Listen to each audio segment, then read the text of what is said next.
imagine an arrow frozen in flight. It hangs in the air, as if stopped by the invisible hand of time.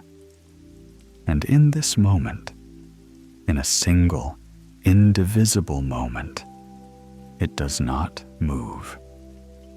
It is simply there. But a moment later, it is elsewhere. And again, it is motionless. And again, it exists only in the here and now. How does movement emerge from these frozen frames? How is its flow born out of the zeros of time? Greetings, my dear listeners. Write in the comments what city you're from and what time it is, and together we will go on an amazing journey to that which has no end, but surrounds us everywhere.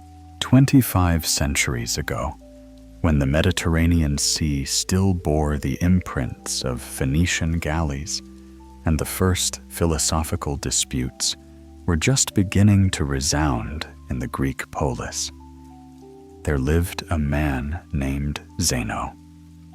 Zeno was from Elea, a city whose ruins now slumber in the southern Italian sun.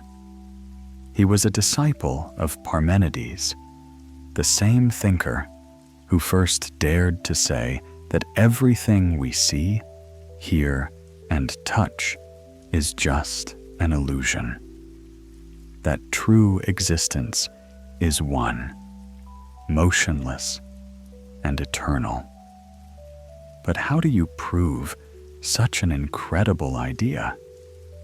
How do you convince people that the movement they see every day, the flight of birds, the flow of rivers, the twinkling of stars, is just a trick of the senses?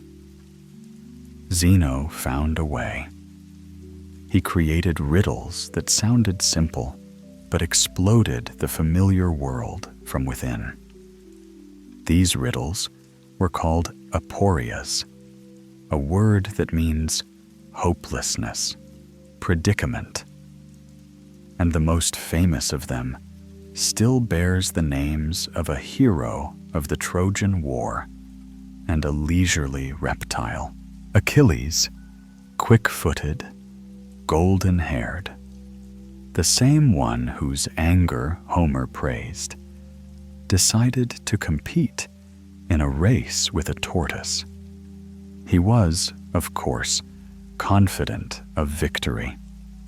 After all, what could be easier than to overtake a slow creature that carries its home on its back and moves with such slowness, as if it has all eternity to spare?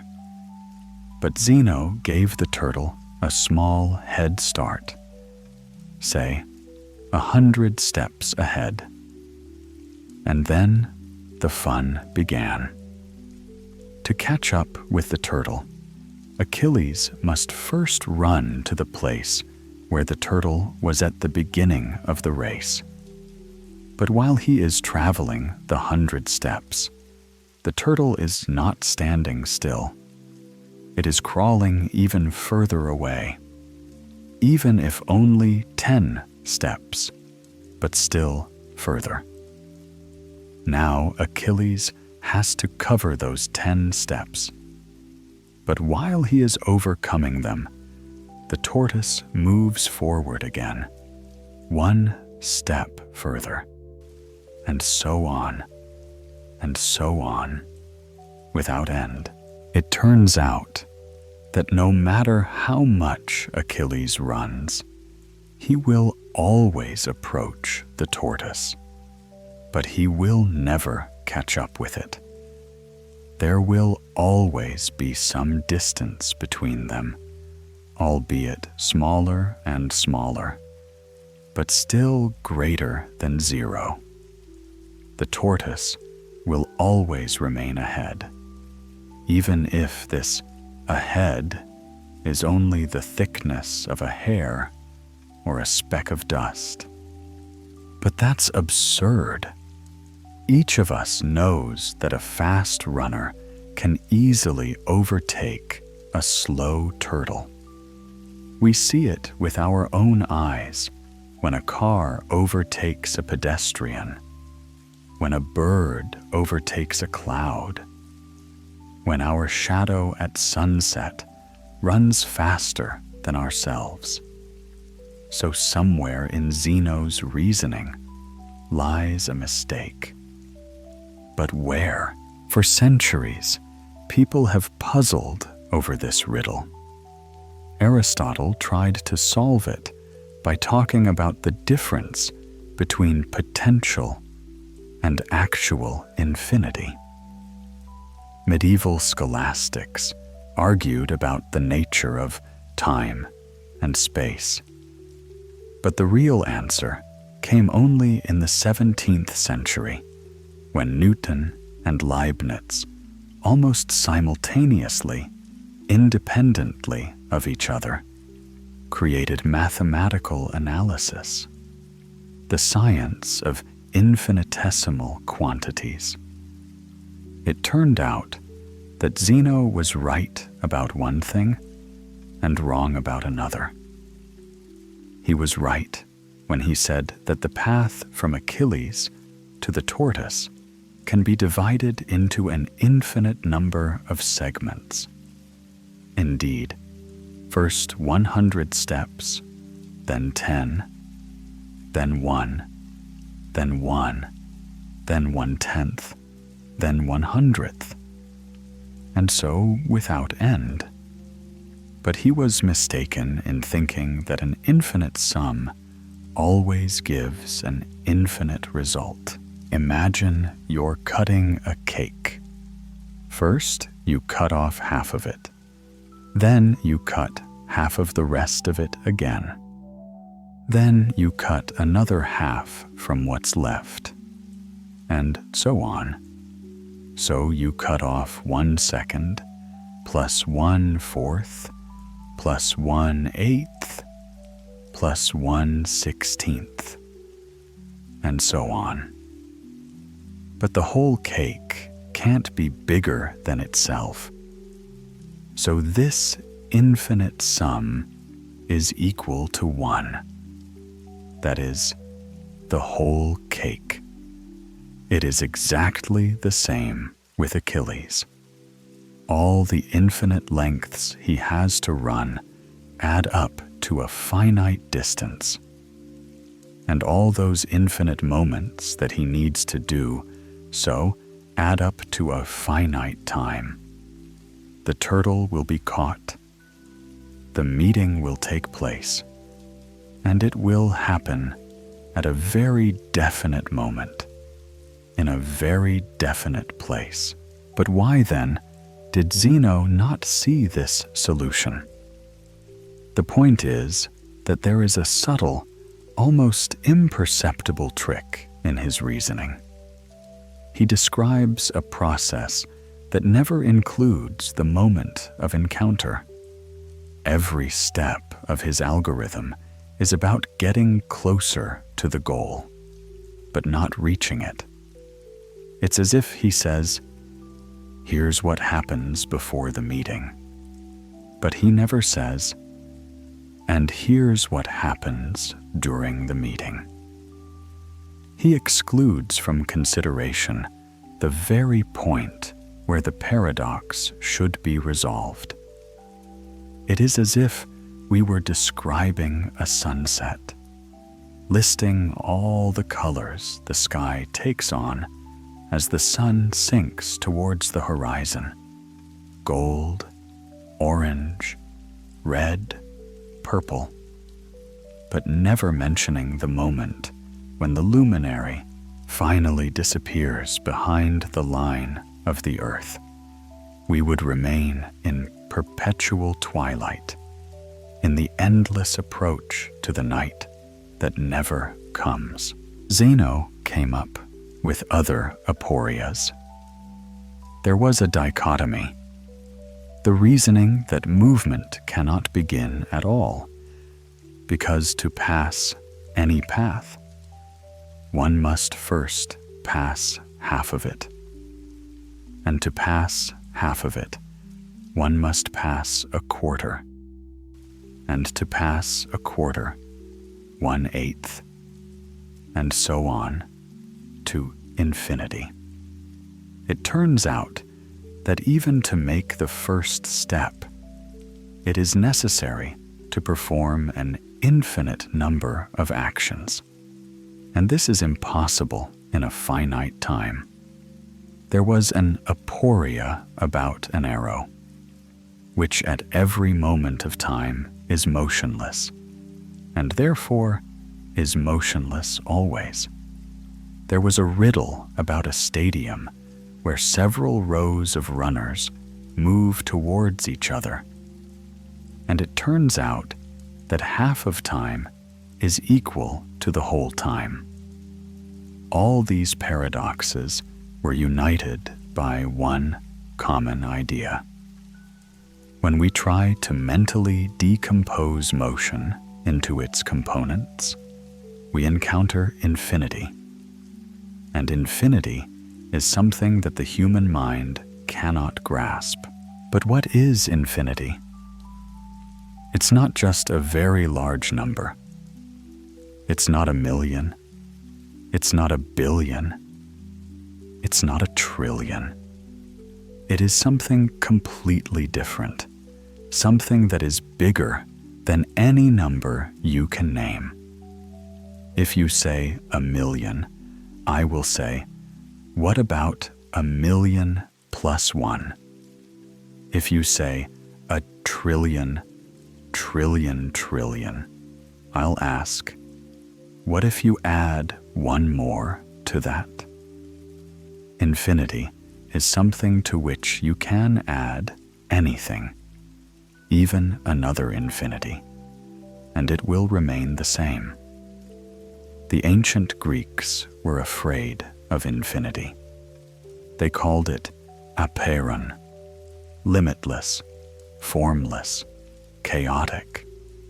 For them, the beauty of the world lay in measure, in proportion, in completeness. Their temples were the embodiment of finite perfection. Their philosophy strove for clarity and certainty. Infinity seemed to them something hostile, destructive, something that threatened the very foundations of rational thought. But in the 19th century, there was a man who decided to tame infinity. His name was Georg Cantor, and he was a mathematician from Halle, a small German town on the Saale River. Cantor created set theory and showed that infinity could be treated like ordinary numbers. They could be compared, added, multiplied. Moreover, he discovered that there are many infinities. There are infinities of different sizes, different powers. The simplest infinity is the number of natural numbers: 1, 2, 3, 4, and so on, without end. Cantor called this infinity countable. But surprise, it turns out that there are also infinitely many even numbers, and they are exactly as many as all the natural numbers put together. How is this possible? Very simply, each natural number can be matched with an even number by multiplying it by 2. 1 corresponds to 2, 2 to 4, 3 to 6, and so on. This is a 1-to-1 correspondence, which means that these infinities are equally many, It's like the famous paradox of the Hilbert Hotel. Imagine a hotel with an infinite number of rooms, and all the rooms are occupied. A new guest arrives and asks for a room. A normal receptionist would say, "Sorry, no room." But the receptionist at the Hilbert Hotel does something different. He asks all the guests to move. The one who lived in room 1 to room 2. The one who lived in room 2 to room 3, and so on. As a result, the first room is vacated, and a new guest can move in. Moreover, if a bus with an infinite number of passengers arrives, and all of them need to be accommodated in an already full hotel, this is also possible. Simply ask all current guests to move to rooms with even numbers, from the first to the second, from the second to the fourth, from the third to the sixth. Then all the rooms with odd numbers will be vacated, and there are infinitely many of them, just as many as are needed for new guests. But there are other infinities, more powerful. Cantor proved that there are more points on a line segment than natural numbers, although both are infinitely many. This infinity is called the continuum. Between any 2 points on the line segment, you can find another point, and another, and another, and another, with no end. But not just without end. There are more without end than there are without end natural numbers. Imagine that you are trying to color a segment by painting it point by point. If there were a countable number of dots, you could number them. First dot, second dot, third dot, and so on. But Cantor showed that such numbering is impossible. There are too many points, even for infinite numbering. This seems absurd, but it is true. There is a rigorous mathematical proof that shows that trying to number all the points of a segment will inevitably lead to a contradiction. There will always be a point that is not on our list, no matter how long it is. There is something dizzying about it, something that makes the mind freeze at the edge of the abyss. We used to think that infinity was one concept, one idea. But it turns out that there are many infinities, and they form a whole hierarchy, a ladder that goes upwards without end. There is the infinity of natural numbers. There is the infinity of points on a line. There is the infinity of all sets of points on a line. There is the infinity of all sets of points on a line, and so on, higher and higher, into realms of ever more dizzying abstractions. But can we imagine infinity? Not just understand it with our minds, not just calculate or prove it, but imagine it, see it with our inner sight, feel it? Probably not. Our imagination is made for a finite world, a world where everything has a beginning and an end, where every journey ends sometime, where every story has an ending. We can imagine a very long road, but not an endless road. We can imagine a very large number, but not an infinite number. And yet, something in us is drawn to infinity, like a moth to light. Maybe it is a longing for the absolute, for the perfect, for that which has no limits and boundaries. Maybe it is an echo of that ancient dream that made people look at the stars and ask, what is beyond? What beyond the edge of the visible world? Infinity is all around us, even if we don't notice it. It lives in every moment of time, which can be divided into smaller and smaller parts. It hides in every point of space, between which and any other point you can find infinitely many intermediate points. She hides in mirrors set against each other, where reflection is reflected in reflection, creating an endless gallery of ghosts. It resounds in music, when a melody is repeated with variations, and each variation gives rise to a new variation. And this process could go on forever. It lives in mathematics, where every theorem hides a new theorem, and there is no truth that is final, definitive, requiring no further questions.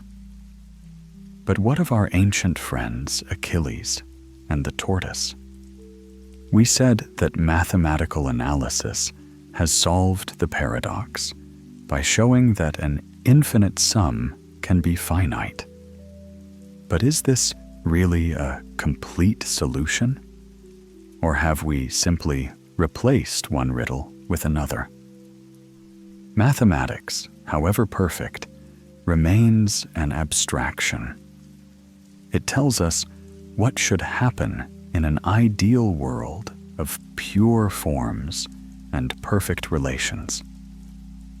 But our world, the world of tangible things, the world where rocks fall, water flows, and arrows actually fly, can it obey the same laws? Can physical space be infinitely divisible, like a mathematical straight line? Can physical time flow continuously, without tiny, indivisible quanta? These questions take us far away from ancient Elea to the laboratory of the 20th century, where physicists discovered the wonderful world of quantum phenomena. It turns out that on the smallest scales, nature behaves very strangely. Energy in portions, electrons in jumps, particles that are simultaneously waves. The world of microcosm turned out to be discrete, granular, composed of indivisible quanta. What if both space and time are quantized? What if there is a minimum unit of length, less than which nothing can be? Physicists call it the Planck length, in honor of Max Planck, one of the founders of quantum theory. This length is unimaginably small, about 10 to the minus 35th power of a meter. It is as many times smaller than an atom is smaller than an apple. At such scales, space ceases to be a smooth continuum and becomes like a foam, a boiling, bubbling substance where virtual particles are born and disappear, where the very notion of exact location loses its meaning. If it is so, Zeno's paradox is solved quite simply. At some point of dividing the distance between Achilles and the tortoise, we will reach the plank length, and it will be impossible to divide further. The process will stop, and the hero can finally make his decisive jump. But this is only an assumption. We do not know for sure whether space is continuous or discrete. Perhaps the Planck length is just a limit to the applicability of our current theories, not a fundamental property of reality itself. Perhaps when we create new, better theories, this boundary will disappear and infinite divisibility will return to physics. But there is another area where infinity plays an even more dramatic role: cosmology. When we lift our eyes to the night sky, we see stars scattered across the black velvet of space. How many are there? Does this shining multitude have an end? And if there is, what lies beyond it? These questions plagued people long before the birth of modern astronomy. In the 17th century, Newton created his theory of universal gravitation and tried to apply it to the entire universe. But immediately, a problem arose. If the universe is infinite and uniformly filled with stars, then each star must be attracted to all the others with infinite force. All matter would collapse into a single point, and the universe would not exist. And then there was a paradox formulated by the German astronomer Olbers. If there are infinitely many stars, and they are evenly distributed in space, then in any direction, our gaze should sooner or later settle on a star. The night sky should be as bright as the surface of the sun, but it is dark. Why?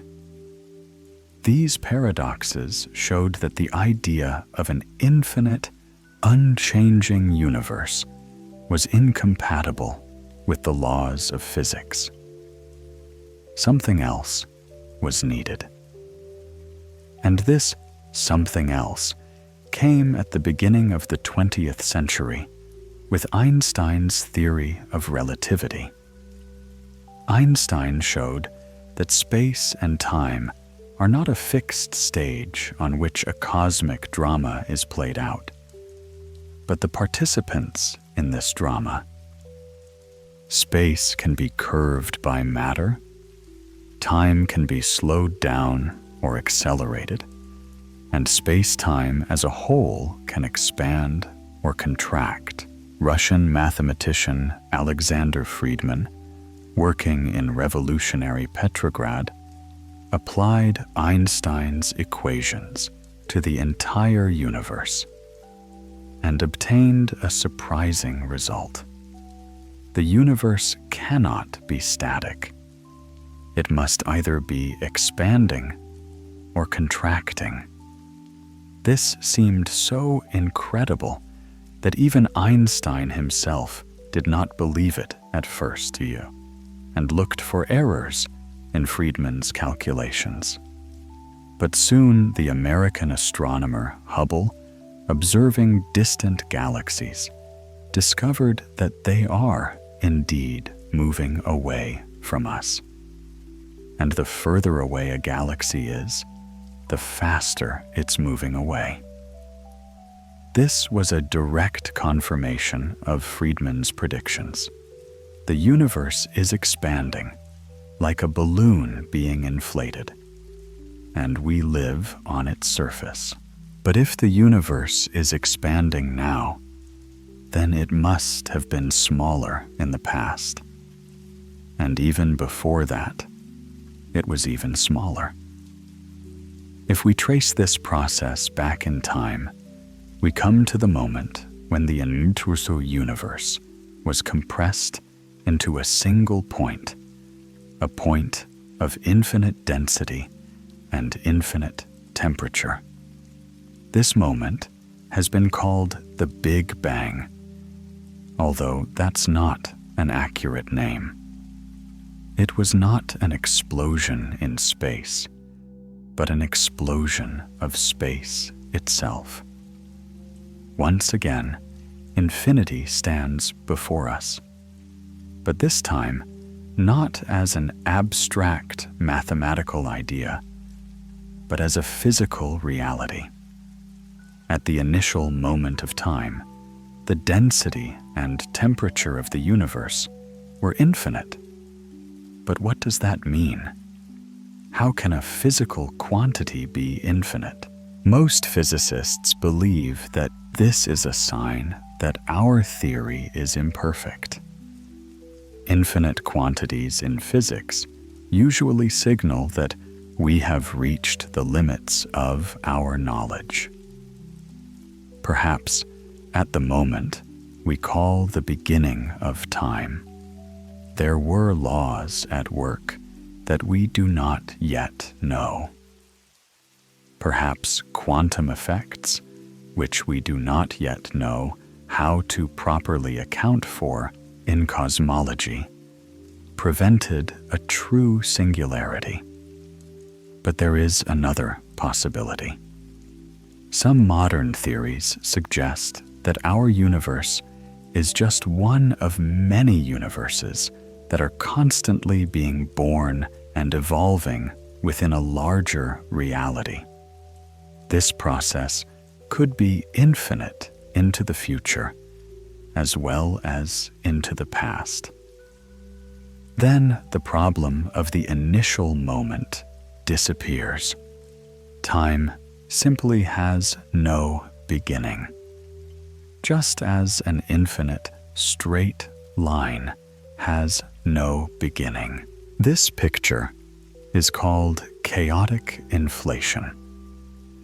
According to this theory, somewhere in the boundless expanse of the multiverse, big explosions are constantly occurring, giving birth to new regions of space-time. Our universe is just one of such regions, a bubble in the infinite cosmic foam. This idea is mesmerizing in its grandiosity, but it is also frightening.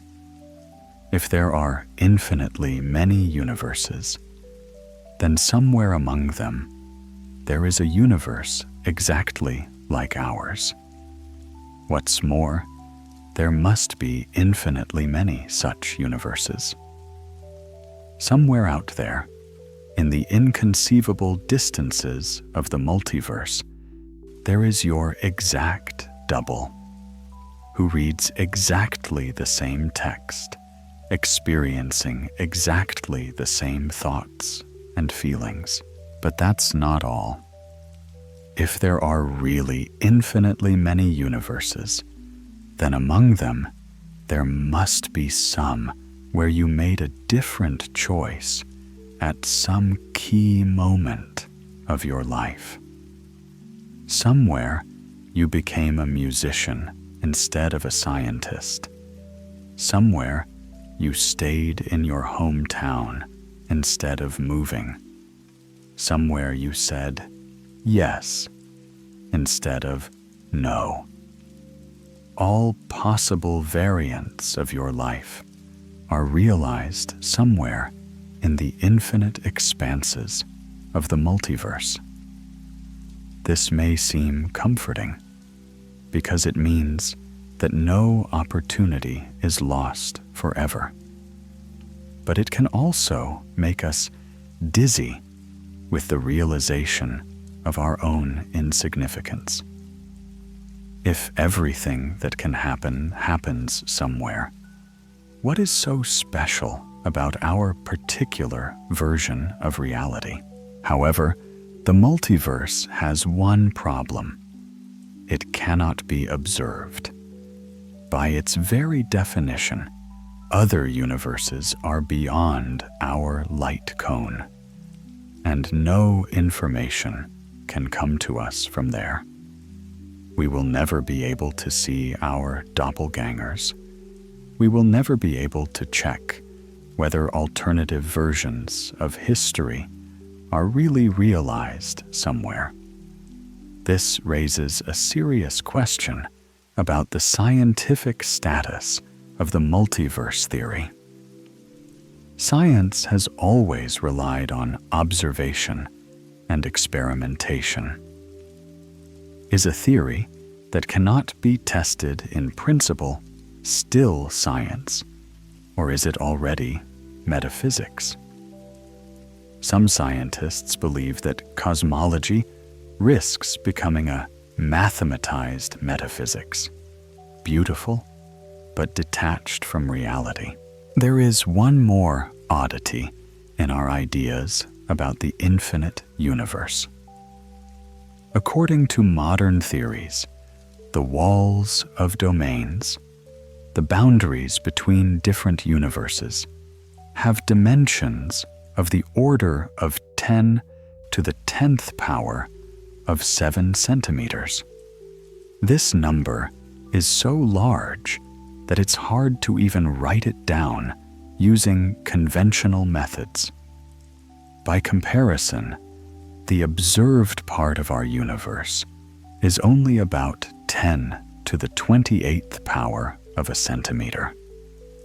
It turns out that these hypothetical structures are an unimaginable number of times larger than anything we can see, even in principle. This means that we will never be able to discover the boundaries of our universe, never be able to look into neighboring domains.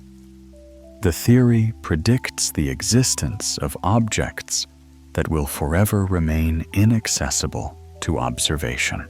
And here we face a profound paradox of modern cosmology. The more sophisticated our theories become, the more they rely on unobservable entities.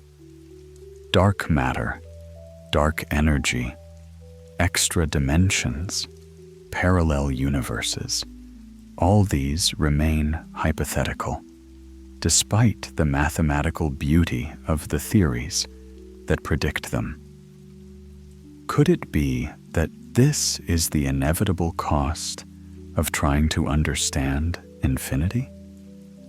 Could it be that in endeavoring to grasp with reason that which by definition has no limits, we inevitably go beyond what can be verified by experience?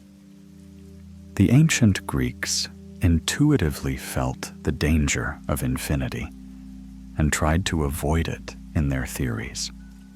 They preferred closed, complete systems where everything had its place and its measure. Modern science has taken a different path. It accepted infinity as a tool of knowledge, but the price for this was the loss of direct connection with experience. However, perhaps the problem is not infinity itself, but our way of thinking about it. We are used to thinking that to understand something means to reduce it to familiar images, to visualize it, to feel it with our hands. But infinity fundamentally does not lend itself to such an approach. It cannot be seen, cannot be covered with one glance, cannot be circled. but it can be felt.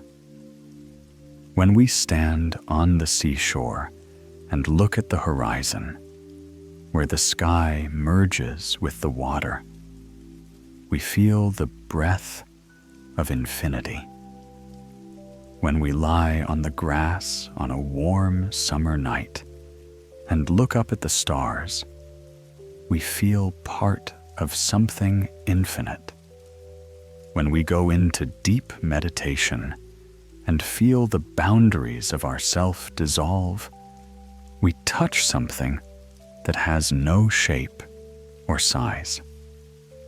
Perhaps infinity is not so much an object of knowledge as a way of being. Not something we can understand, but something we can be. Not a problem to solve, but an ocean to dive into in the silence of a library at night, when the last readers have gone home and the only sounds are the ticking of the clock and the rustle of pages under the invisible fingers of time. A mathematician bends over a sheet of paper. He writes symbols that seem simple: infinity, integral, limit, but behind each of them lies a whole universe of ideas. And suddenly he stops because he realizes that he is trying to grasp the ungraspable, to measure the immeasurable, to embrace the immense. This feeling is familiar to everyone who has ever seriously thought about infinity. At first, it seems that we are about to understand it, to grasp it with logic, to drive it into the framework of definitions. But the deeper you dive, the clearer it becomes.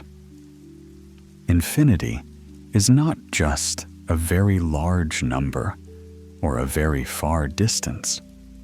It is something qualitatively different, which calls into question the very foundations of our thinking.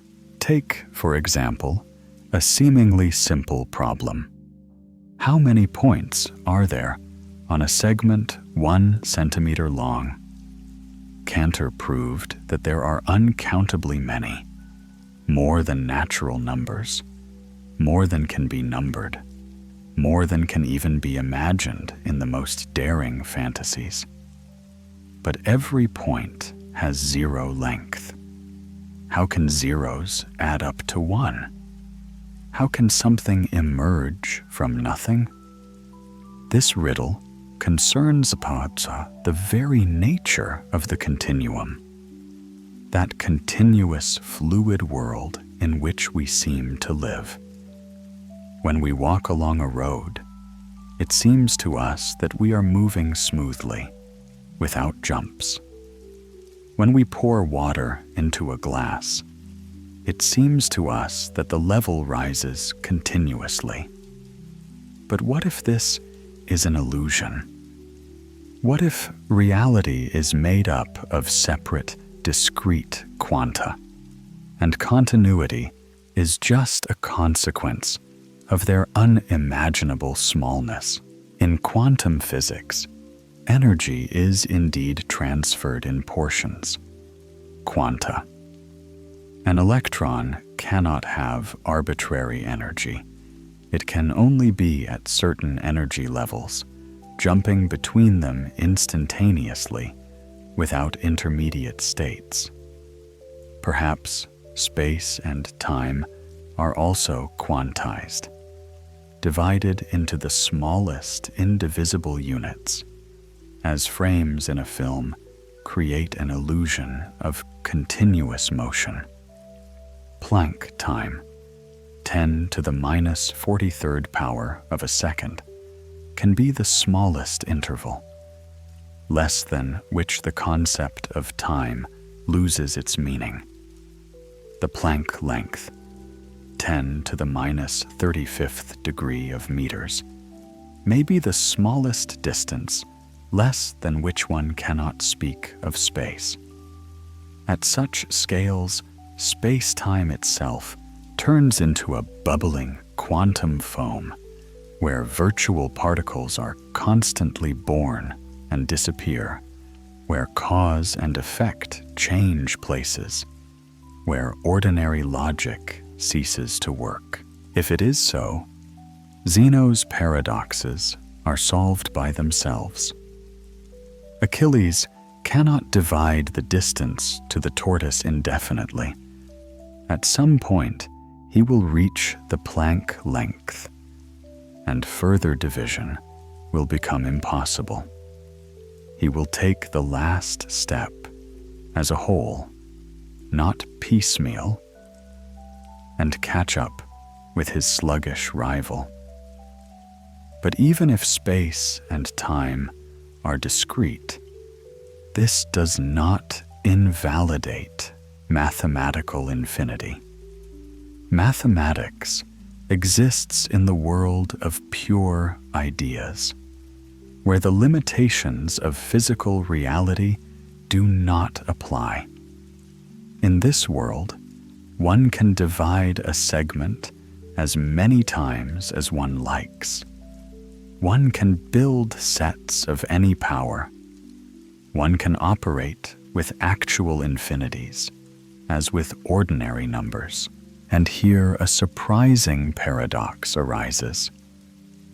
Mathematics, which originally emerged to describe the physical world, is gradually breaking away from it, creating its own reality, richer and more complex than what we see around us. There are objects in the mathematical world that can never be realized physically.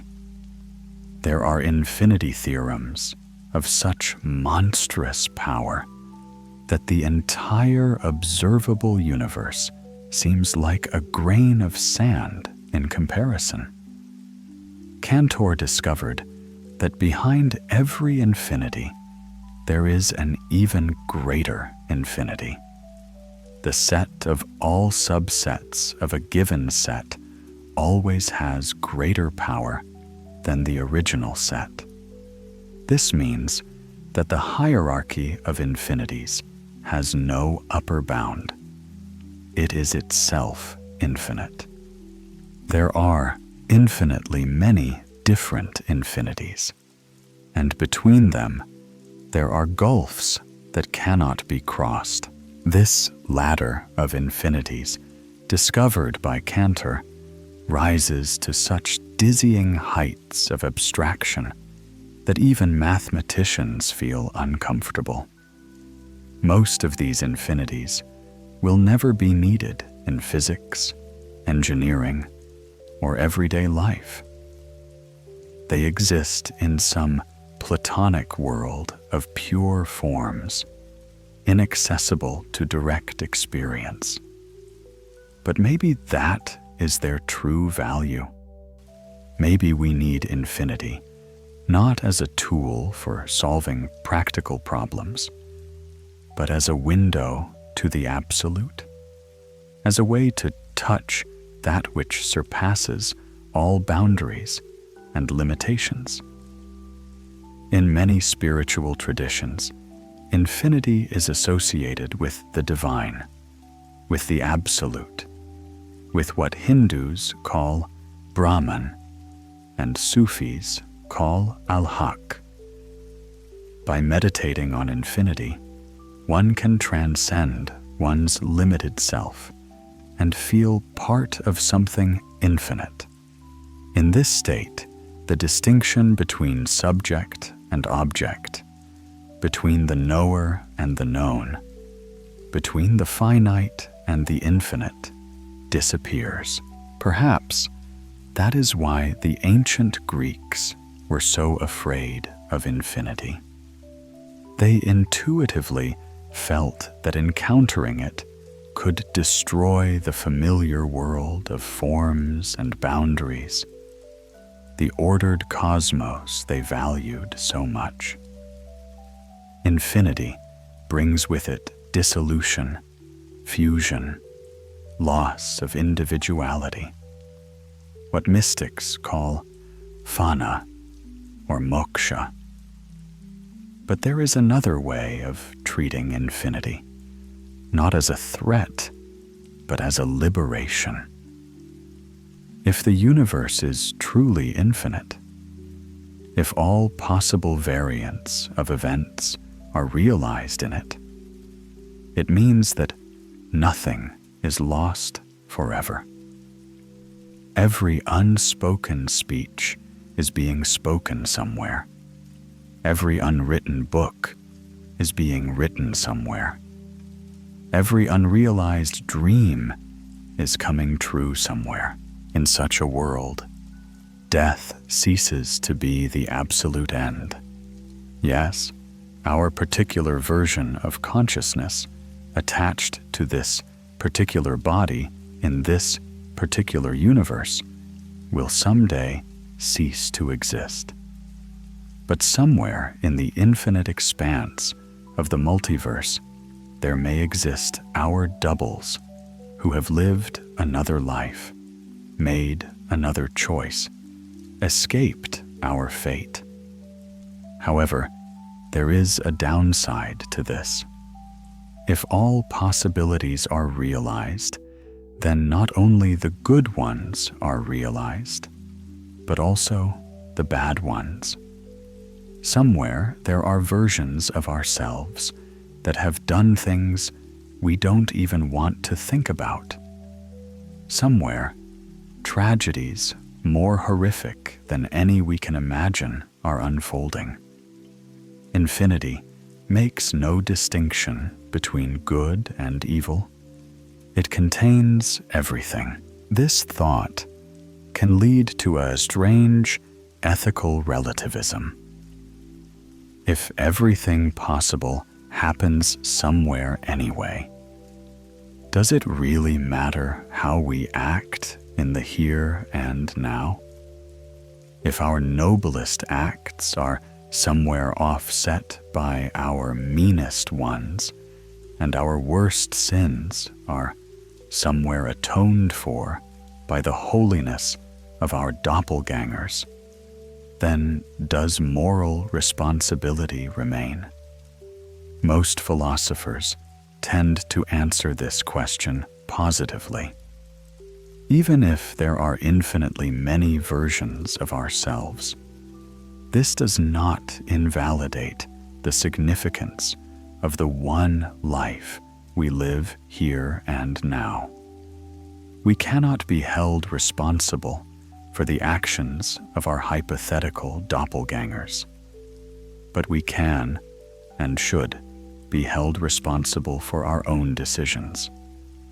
However, all these speculations about the multiverse remain in the realm of hypotheses. We do not know for sure whether the universe is infinite, whether there are parallel realities, whether alternative histories are realized somewhere. Perhaps our universe is unique, finite, and one of a kind. Even so, infinity does not disappear from our lives. It lives in mathematics, which allows us to describe the world with unprecedented precision. It hides in every moment of time, which can be divided into ever smaller intervals. It is present in every point of space, between which and any other point we can find infinitely many intermediate points. It can be heard in music, when a melody develops according to strict mathematical laws, creating harmonies that seem beautiful to us precisely because they reflect the deep structure of the universe. It is manifested in art, when the artist tries to convey a sense of infinity through finite means: colors, sounds, words. It lives in the human imagination, which is capable of imagining things that have never been and will never be in reality. We can imagine a perfectly straight line, although such lines do not exist in nature. We can imagine a perfectly regular circle, although all real circles are flawed. We can imagine infinity, though we can never see it. In this capacity of imagination, perhaps, lies our true nature. We are finite beings, limited in space and time, but our consciousness is capable of transcending any boundaries. We can think about what was before we were born and what will be after we die. We can imagine states of matter that never existed and laws of physics that might operate in other universes. Perhaps this is the solution to Zeno's paradox. Not in mathematical formula or quantum physics, but in the nature of consciousness itself. Zeno could imagine an infinite division of the path because our ability to think is not limited by the same framework as physical processes. We can think about infinity without becoming infinite. But this ability is both a gift and a curse. It allows us to create science, art, philosophy, everything that distinguishes man from the animal world. But it also generates existential anxiety, a sense of loss in the face of infinity, a fear of dissolving into the boundless ocean of existence. How to live with this knowledge? How can we find peace, knowing that behind every answer lies a new question, that behind every boundary stretches a new infinity? Maybe the answer is to embrace this uncertainty not as a source of anxiety, but as a source of wonder. A world in which everything was known and predictable would be unbearably boring. Infinity guarantees that there will always be new horizons to explore, new mysteries to unravel, new beauties to discover. Perhaps we are not made to understand infinity in the full sense of the word. Perhaps our role is not to conquer it, but to dance with it, not to catch it in the net of logic, but to let it lead us into the unknown. After all, the most beautiful moments in life are often associated with the feeling of infinity, when we fall in love and time stops, when we look at the starry sky and feel part of the cosmos, when we immerse ourselves in creativity and lose track of time. In such moments, the line between the finite and the infinite is blurred. We remain the same limited beings, but at the same time, we touch something infinite. And maybe it is in this touch that the true meaning of our existence lies, not in solving the riddle of the infinite, but in living in dialogue with it, allowing it to fill our finite lives with infinite meaning. And so we come to the end of our strange journey, a journey to something that, by definition, has no end. It is ironic to look for an ending in a story about infinity. But perhaps this is the deep wisdom of human existence, to find completeness in the unfinished, peace in movement, answers in the questions themselves. We started with the ancient Greek Zeno, who stood on a dusty road in Elaia and made up riddles about a turtle overtaking a hero. We walked through Cantor's mathematical forests of trees with an infinite number of branches, each branching itself to infinity.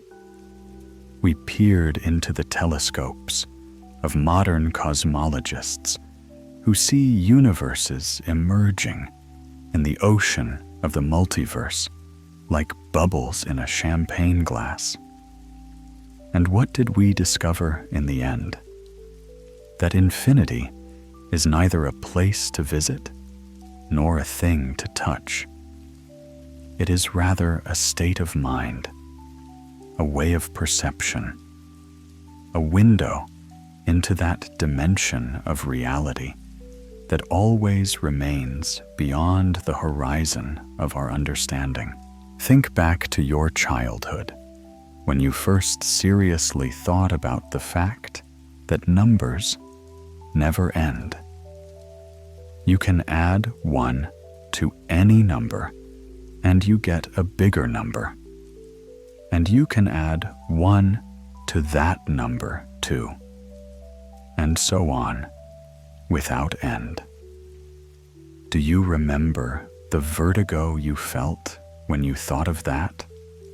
The feeling that you were standing on the edge of a precipice into which you could fall forever. The same feeling was felt by ancient mathematicians when they discovered irrational numbers, numbers that cannot be written as simple fractions, that have an infinite, non-periodic decimal notation. Pi, the root of 2, the golden ratio. These numbers hide in themselves infinite sequences of digits that never repeat, never form a simple pattern. The Pythagoreans, who believed that everything is a number, were so shocked by the discovery of irrational numbers that they surrounded it with a veil of secrecy. There is a legend that the one who divulged this secret to the uninitiated was thrown overboard the ship. Infinity seemed to them not just a mathematical abstraction, but something dangerous, destructive to the usual order of things. And they weren't so wrong. Infinity really does shatter many of our conventional wisdoms. It shows that intuition can be deceptive, that common sense is not always reliable, that the apparent simplicity of the world hides a dizzying complexity. When Cantor proved that there are different dimensions of infinity, many of his contemporaries refused to accept it. Kronecker himself, an influential German mathematician, called Cantor's work mathematical pathology and did everything he could to prevent its publication. Cantor, who fought all his life for the recognition of his ideas, ended his days in a psychiatric hospital. But his ideas survived and became the basis of modern mathematics. Today, set theory is taught in universities, and Cantor's transfinite numbers are considered one of the greatest achievements of human thought. What seemed like madness became the norm. What destroyed old ideas became the foundation of new ones. Maybe this is the lesson of our journey. Infinity does not tolerate complacency. Just when we think we have understood everything, explained everything, categorized everything, it reminds us that behind every answer, there is a new mystery. Behind every theory, a new riddle. The theoretical physicists who created the standard model of elementary particles thought they were about to unlock all the secrets of matter. But when they looked deeper, they discovered dark matter and dark energy, which make up 95% of the universe, and about which we know almost nothing. The more precise our instruments become, the more secrets we uncover. Cosmologists studying the Big Bang have reached the first fraction of a second of the universe's existence. But what came before that? How did everything emerge from nothing? Were there other universes before ours? Will they exist after? Each answer raises 10 new questions. And maybe that's a good thing. A world without secrets would be a very boring place. What would we do if we knew everything? What would we dream about if everything was clear and predictable? Infinity ensures that exploration will never end, that there will always be new horizons to discover. But infinity lives not only in the high spheres of science and philosophy. It is present in every moment of our everyday life.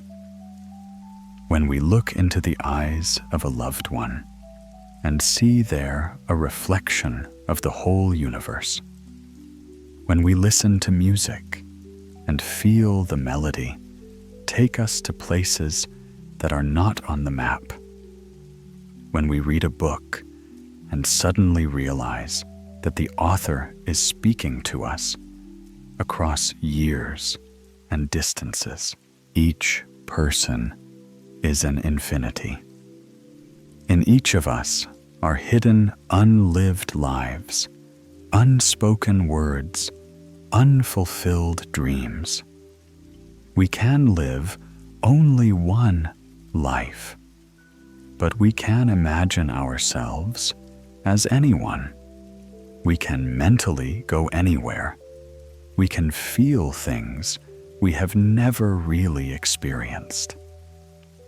Imagination is our personal portal to infinity. Through it, we can travel through time, move through space, transform into other people. Writers create whole worlds out of words. Artists paint landscapes of non-existent planets. Composers record the music of the spheres. And every time we immerse ourselves in these imaginatively created worlds, we touch infinity.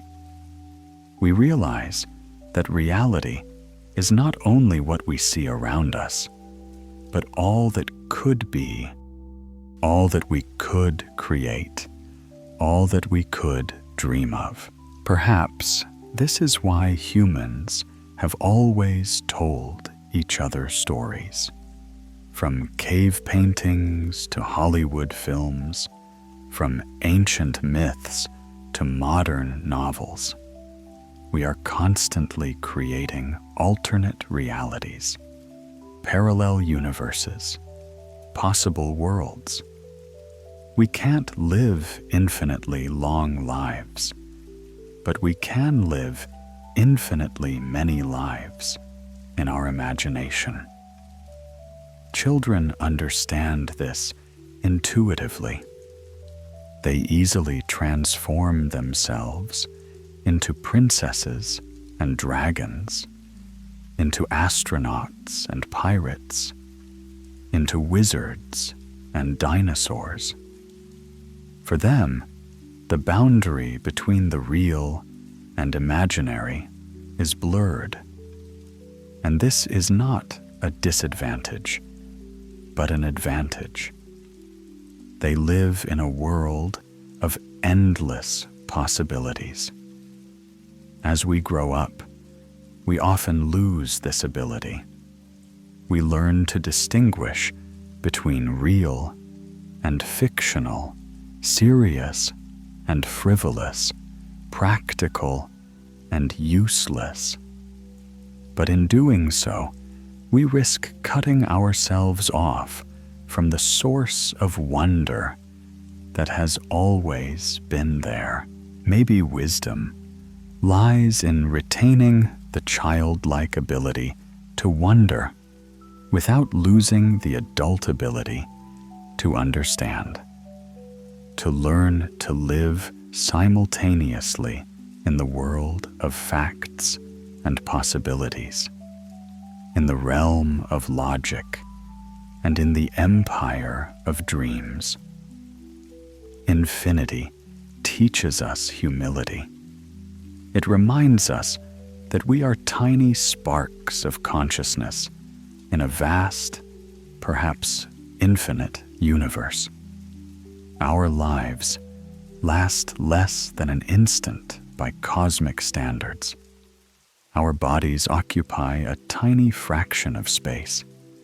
Our knowledge is a drop in the ocean of what is yet to be known. But it also teaches us dignity. After all, we are the only beings we know who can think about the infinite. We can not only exist in this universe, but we can reflect on it, study it, marvel at its beauty. We are the way the universe knows itself. In a sense, every human being is a window through which infinity looks at itself. When we study the stars study themselves through us. When we ponder the nature of time, time ponders itself through us. When we try to understand infinity, infinity tries to understand itself through us. This thought may seem too poetic for a serious conversation about maths and physics. But are poetry and science enemies? Are beauty and truth contradictory? Albert Einstein, who created the theory of relativity, said, "The most beautiful thing we can experience is a sense of mystery." Richard Feynman, one of the greatest physicists of the 20th century, found the same beauty in the equations of quantum mechanics that a poet finds in poetry. Perhaps the true understanding of infinity lies neither in the realm of pure logic nor in the realm of pure feeling, but somewhere on the border between them, the place where mathematical rigor meets poetic insight, where scientific precision meets mystical awe. We can never embrace infinity completely, but we can allow it to embrace us. We can open ourselves to the wonder of existence, recognize the beauty of the mystery, accept the limitations of our understanding not as a defeat, but as an invitation to further exploration. In the end, the journey is more important than the destination, especially if the destination is infinity, which, by definition, cannot be reached. But we can go towards it We can move in its direction. We can let it lead us further and further into uncharted realms of knowledge and experience.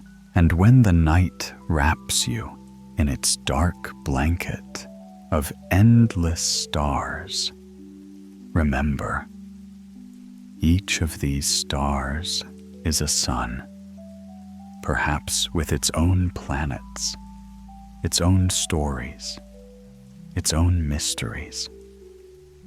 The cosmos stretches in all directions further than any telescope can look. Time flows from an immemorial past to an unpredictable future. And somewhere in this infinity lives you, an amazing, thinking, feeling being, capable of reflecting on all this greatness. Perhaps infinity is not a riddle to be solved, but a song to be listened to. Not a problem to be solved, but a dance to be participated in. Not a wall to overcome, but a door that is always open to those who are willing to cross the threshold. Good night, dear listeners. May your dreams be as endless as a number line, as deep as an ocean of possibilities, and as beautiful as the mystery that will forever remain at the heart of existence. See you on the next journey, where we will once again seek answers to the questions that make us human. Fall asleep to the measured ticking of the clock, to the whispering of the wind outside the window, to the quiet breathing of infinity, which embraces you with its invisible arms. And remember, in a world where everything has boundaries, you have the ability to think about the infinite. This is your magic. This is your power. This is your connection to that which is greater than any words and concepts. Good night.